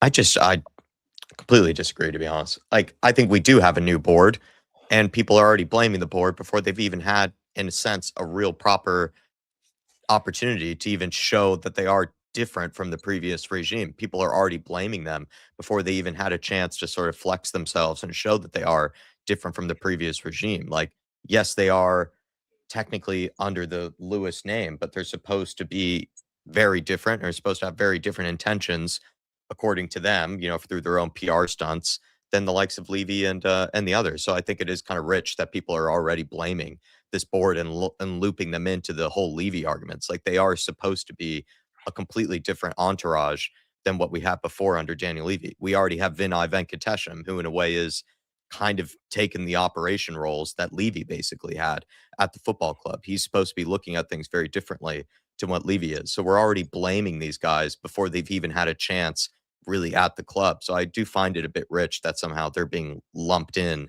with the 24 years arguments that we had under the likes of Levy and Enoch. Like, it's supposed to be a very different regime. Maybe in a year's time, 2 years' time, I could be wrong, and they could be operating the exact same way that Levy has, but we haven't even given them that chance, it feels like, to show that they are different. And we're already giving the manager a free pass by saying, oh, you know, he's being let down by the board. He's being let down by the board. The board haven't even had an opportunity yet to show whether they are different to the likes of the previous regimes. We're not even at January 1st yet, and we've been told that they have 150 million pounds to be able to spend in the January window. I don't know about you, but I don't remember the last time that I've ever heard that about a Spurs manager supposedly having a kitty like that to be able to work with in a January window. We're already hearing about all these new guys that have been brought in to basically replace all the various roles that Levy was doing at the club. You know, they have new people for all these different type of, you know, jobs at the football club. To be honest, from what I can tell, I think the board seemed to be operating at a very different way to what it was with Levy. Not saying it's going to be any better, but I do find it a bit rich that we're already blaming the board for everything instead of just looking at the manager, who's in a way almost been at the club longer than even the new board and the new people have been at the club, to be honest. Like, Vinay Venkatesham has been at the club around the same amount of time that Thomas Frank has basically been at the club. So what are we doing here? Like, acting like the board has been letting down people for numerous years. It's supposed to be an entirely new regime. Maybe it isn't. We'll find out in like a year or two's time whether they are, but they are supposed to be. So let's just treat facts as facts. Like, they are supposed to be an entirely new regime of people that are supposed to be operating differently than the previous one has. But we're acting as if, you know, there's the same group of the last 24 years when they just aren't. You could also argue Daniel Levy probably would have sacked Thomas Frank by now if he was still you know, in and around the club. He sacked Nuno in Seriously. in October, you know, so he probably would have sacked him by now. I do I'm- understand where Dermo is coming from, that, you know, our I problems at board apologise to you, level. Dave. I No, just no, had a you're all lot right. to get out in a short space of time, so I do No, apologise. you're all mate. right. No, I You're all right, apologise. lad. You're all right. Like, I do understand where Dermo was coming from, that the board turmoil and all maybe hasn't helped and stuff like that. But, you know, my worry is if you do turn this team into, say, Frank's image, that sort of pragmatic way and stuff like that, what if he does? What if the end outcome isn't achieved in terms of getting back up there into Europe and stuff, and we do end up just being more like a Brentford and stuff, that sort of mid-table team with no ambition? What do you do then? You know, you're going to have to bring in a manager that plays more on the front foot, go back to the way football's trying to be played now, and, you know, then you're going to have to rebuild the whole team again and stuff like that. And honestly, I just think we are throwing the money at the wrong guy personally. I don't think anyone will be satisfied with the end outcome if we were to throw money at Thomas Frank. That's just my opinion. But look, let's wait and see. You know, if they do keep Thomas Frank in the job despite the pressure, despite the results, and they do back him in January, then to Jack's point, you could argue maybe that, you know, things are maybe changing a little bit around Tottenham Hotspur. This is my point from Lily Lights. When you people higher up have been changed, the staff has been changed, medical team has been changed, everything has been changed in the last 6 months at the football club. So to be blaming the football club for the manager's faults, I just think is absurd. Like, everything has been changed. So it's almost like it's a cop out for the manager to say, oh, 24 years of blah, blah, blah, 24 years of blah, blah, blah. It's like, well, everything's been changed at the football club. So clearly you can't just blame them anymore. It's now on the manager, you know, until we find out whether these guys are letting them down. Yeah. They've not been at See, the football I club agree long enough with- to make that sort of argument. Yeah, I agree. It's just, as you know, I was happy to have Frank in, what I'd seen from him. And I was happy. And like when Dave was saying I made it out, I was like, yeah, I understand your point. But, you know, I'm going down with this and it's all going to be.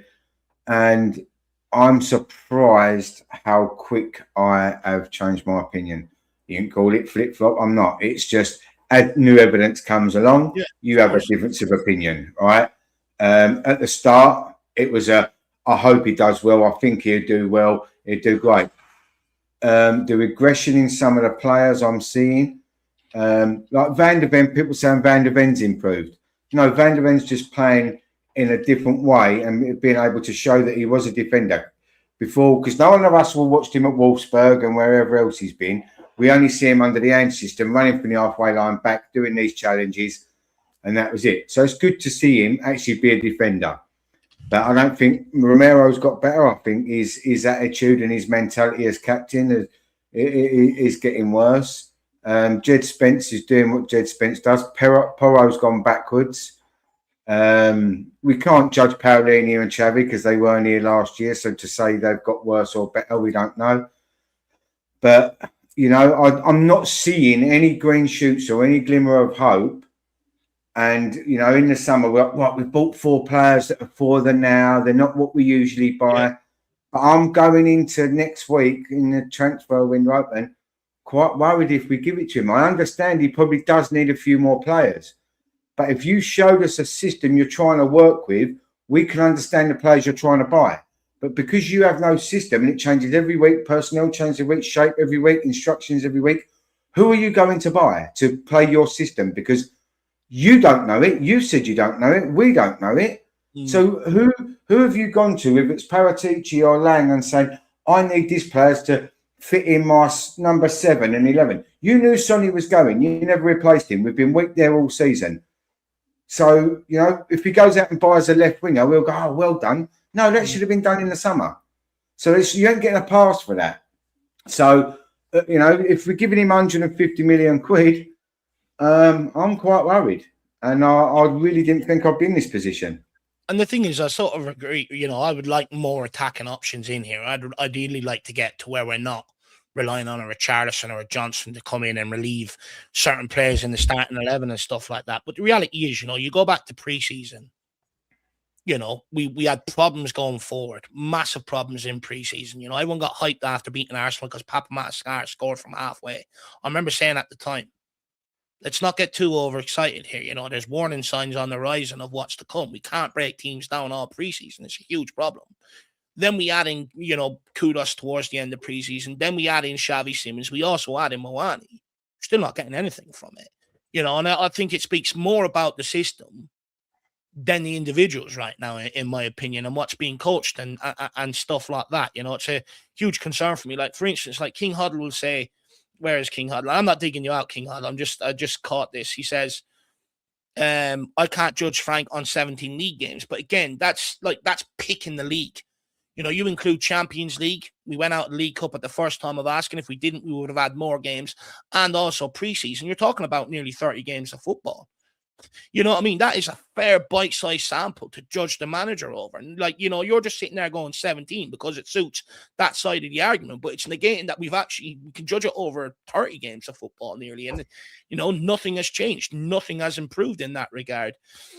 It's sad. And then, you know, people are saying, you know, who do we think will kick us on? You know, what sort of managers are out there and stuff? Look, to be honest with you, I'm not going to start looking or bringing names to the table until it looks like Frank is sort of out the door. Right now, I'm just going to see what happens, because the board are sending out one message. You know, fans are showing much disgruntlement. A lot of, you know, the media are starting to talk about Frank and stuff like that now. And, you know, we've got a January transfer window coming around. Let's wait and see, you know, what the board decide to do. But I think today, and to Darmo's point earlier on, I think the FA Cup game, I think, might end up forcing their hand. So it'll be very, very interesting. Does anyone on the panel have a name that maybe they would like to put forward? Look, what I will say is, for me, it needs to be someone of vast experience to come in with all of Tottenham's problems, with the problems of injuries, you know, the board, you know, the playing squad and stuff like that. It needs to be someone of vast experience that knows how to handle all these little different departments and maximize the absolute most out of it. Like, you look at Crystal Palace. Before, they were hiring managers that didn't really have European experience. They bring one in, he goes in, wins a cup. Now he's managing league in Europe side by side. He has the know-how, and he can, you know, bring that to something like Crystal Palace. I'm not saying Glasner for Tottenham, to be honest with you. I don't think people will put up with the style of player that Glasner has employed at Palace and stuff like that. I agree. But the reality is, we need someone that has managed in Europe and has vast experience at big clubs in order to take this club forward. And I'm just sitting here, like I said earlier on, we should have backed Conte. We should have backed Jose Mourinho more, which I wanted to do at the time. And now everyone's screaming at me because I won't sit here and back a guy that has never managed at this level. You know, he's sitting there saying, you know, in the pre-match press conference, well, at Brentford, I lost 10 games, and then I went on a 10-game unbeaten run. At Bromby, I lost 8 games. Yeah, you're talking about small clubs where that's acceptable. Tottenham Hotspur, that is not acceptable. An 8-game run, a 10-game run, you're fucking bounced at the door. And I'm not prepared to sit here, you know, have people screaming at me saying, you've got to back this guy, when I wanted to back guys that did have the experience for this football club. I don't want to. I'm not listening to it. At the end of the day, I just don't think he's the right guy. I don't think he's got the right experience. I don't think he inspires people.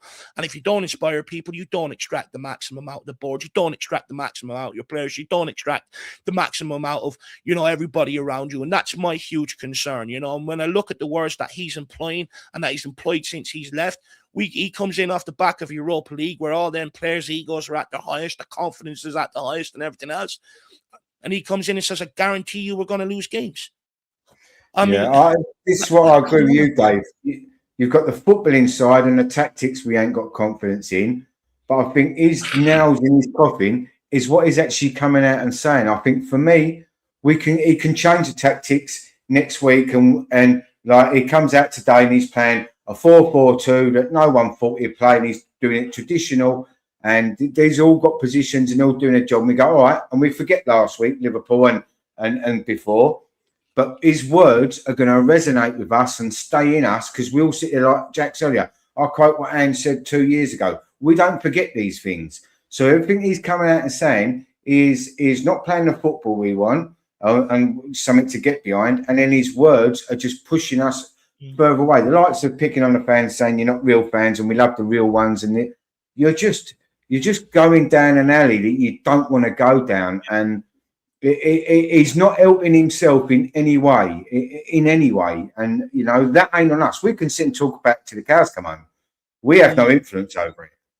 But he is not doing himself any favours, and it's a shame.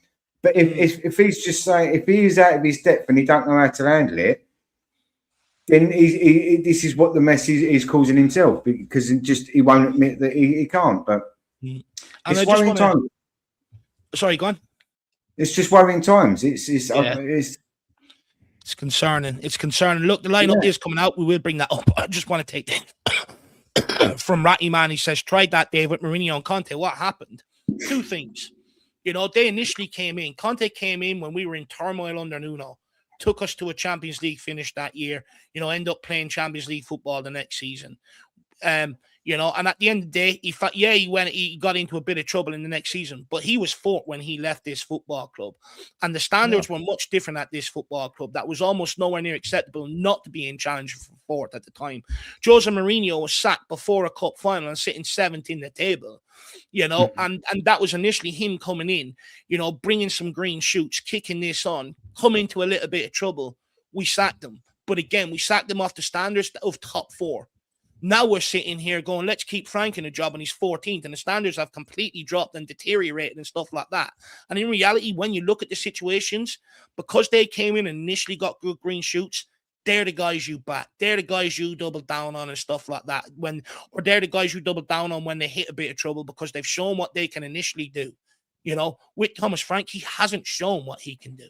You know, in fact, he's put it on display. And off the back of this, I don't think there'll be much bigger clubs after us, you know, queuing up to bring this guy in personally. And I think, again, standards have dropped that dramatically right now. You know, Frank is operating off a different standard from fans and the board compared to what the other two were, you know, which, again, you know, we can sit here and say, look what happened. But at the end of the day, if we would have backed them, I guarantee you wouldn't be in this mess right now.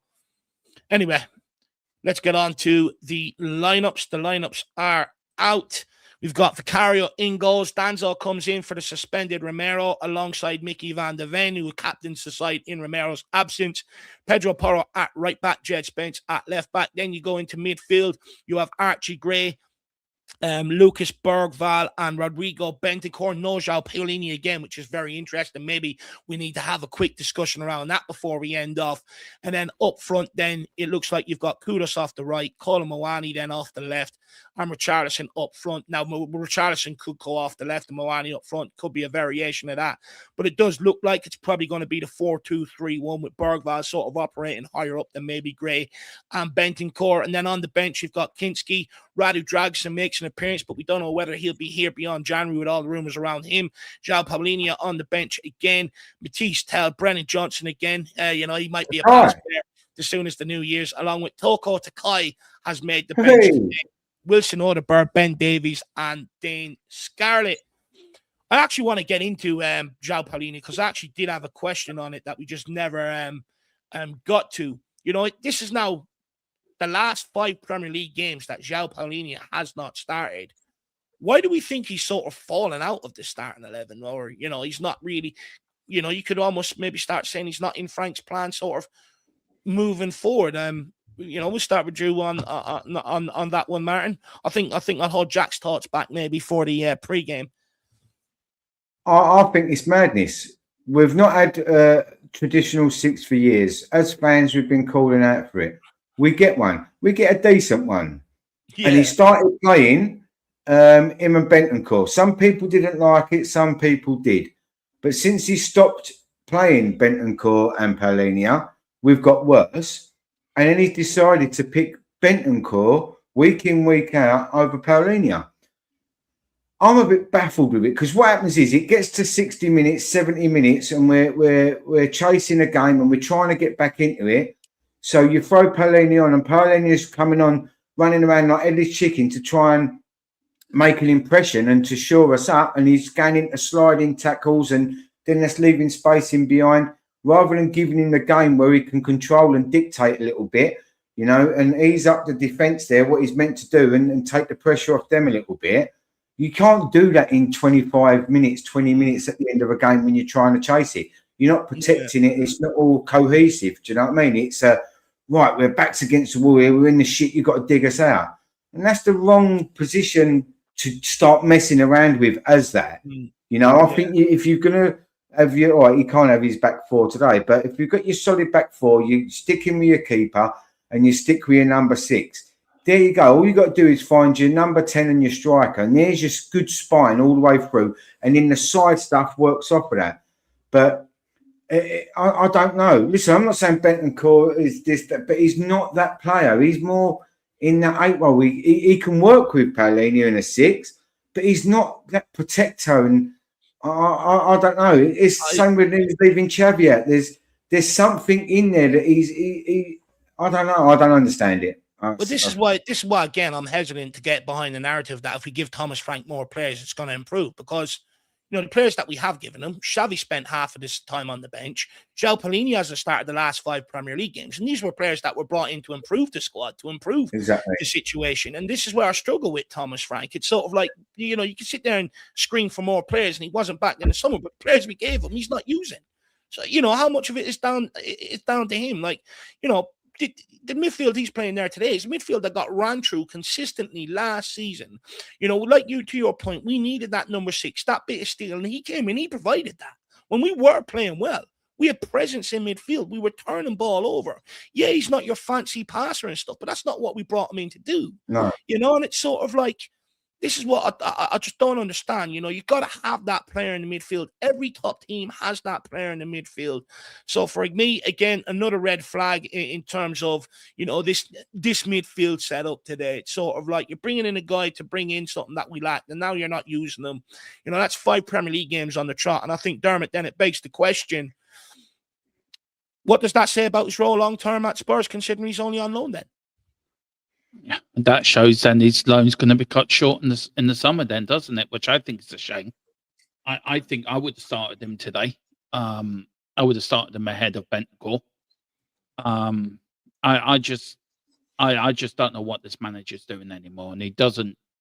I mean, this was the game where he should have started the double pivot, Bentancur and Paulinho. Yeah, and then put either Bergville in that 10, or put Bergman 10. We haven't got Papa Sarr. He's away in the African Nations Cup. Xavi's suspended, so I would have started Bergman as a 10. But look, what do I know? I'm just a short, fat Irish fella from Wexford who talks shite half the time. So what do I know? But yeah, it's just I don't know. I've given up with this manager, Dave. What he does and what he doesn't do. I rarely have. I mean, he doesn't play Xavi for half the season. Now he hasn't played Paulinho. One of our probably what we've been absolutely crying out for, a number 6 the last couple of seasons. We get a decent one in and we don't play him. And as Martin says, 70 minutes into the game, what it's done, instead of bringing on an attacker, I'll bring on Paulinho. It just doesn't make sense for me. So, yeah. I think this is where he's showing his naivety, though. I think, me personally, because, I think the big conversation at the time was, Bentancur isn't this passer that you need in beside Paulinho, granted. But I almost think Thomas Frank has sort of succumbed to that noise, rather than just come out and say, look, we don't have that player right now. This is our best pairing. And I think since he's broke up that double pivot that everybody's had a massive problem with, because at the start of the season, it was like, to be more expansive, we need that passer. Fine, granted. Get that. But then you hold firm and you wait until the January transfer window comes around, you bring in that player. With Thomas Frank, he's almost succumbed to the noise and he's trying to find that midfield blend. And I just don't understand it. Since he's broke up that double pivot, we're conceding goals at an alarming rate. We're nowhere near defensively solid as we once were, which was the platform of us going to get points and, and putting points on the board. That was keeping many fans happy. No one was talking about Frank out at that time, and I think he's also done it to try and maybe be a bit more expansive and throw more legs, in and around the midfield. But, we can't score goals, So it's sort of like, I just don't think it's helping. Well, I think it's very, very naive. And I'll be honest, to find Paulinho, I'm looking to get back to Bayern Munich in the summer and I'm going elsewhere, especially if Thomas Frank is going to be here the following season. 5 Premier League games on the trot now. This guy's been dropped. I really don't understand it. It's absolutely baffling. But look, we will wrap it up there. We'll get the guys' quick thoughts on the team, on the starting lineup and their score prediction. And then me and Jack will take a quick break and we will be back for the watch along today. Martin, quick thoughts on the lineup, my man, and what's your score prediction today? Well, I was hoping for the lineup to give me a bit more confidence so I could be a bit more like Taylor with me optimism, but that's not going to work. I think if we come out with a draw, I think we should be happy today looking at that. But I don't know, maybe just life's being sucked at me in a minute. I miss Dermot's 4-0s, 4-1s, 5-1s and all that, what we're going to get. He's probably going to be on the same as me. But we should be able to go there and get a win. Even with that team, we should. If they turn up, we should. But and on our, I think we're looking at a draw. Draw. Yeah, but look, do you know what I will say is, I think it shows how far we've fallen to a certain degree, Yeah. and that. But I will urge caution out there. A trip away to Selhurst Park has never ever been an easy time for Tottenham, even under Pochettino. In the good years, it was always a very, very tough place to go. It's one of them you've just got to grind it out and find a way. So let's see if that happens today. But look, to be honest with you, a draw puts an end to the sort of the losing streak that we've been on, and I'd almost take it at this point. Martin, thank you very much for giving up time with the wife or the missus, and to be here and do this. So thank you very much, and hopefully we can get the win today, and you can go and enjoy your New Year's and stuff like that. So thank you very much, sir. Dermo, we've got your channel link in here, so people get across as Dermo speaking, get across and make sure you smash that subscribe button. Thoughts on the lineup and score prediction today? Look, the lineup's the lineup. Thank you. Thanks for putting my link in, Dave. Very kind of you and Jack. Look. Lineup's the lineup. I'm going for.